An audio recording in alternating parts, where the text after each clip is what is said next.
Kaugnay niya, naglunsad ng bantay impeachment ang mahigit 100 koalisyon ng mga civic groups, academic at religious organizations upang tiyakin na may kamalayan at mananatiling mapagmatsyag ang publiko sa paparating na impeachment trial.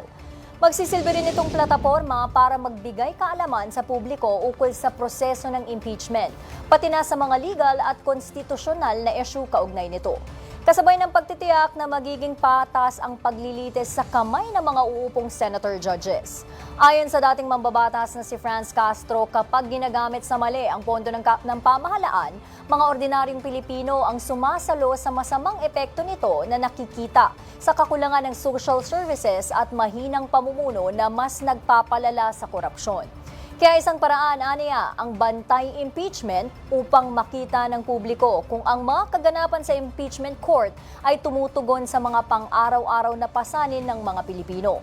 Tiniyak naman ni House Prosecutor Terry Ridon na patuloy ang hakbang ng prosecution panel sa paglalatag ng mga ebidensya mula sa pre-trial brief hanggang sa proseso ng formal na paglilitis.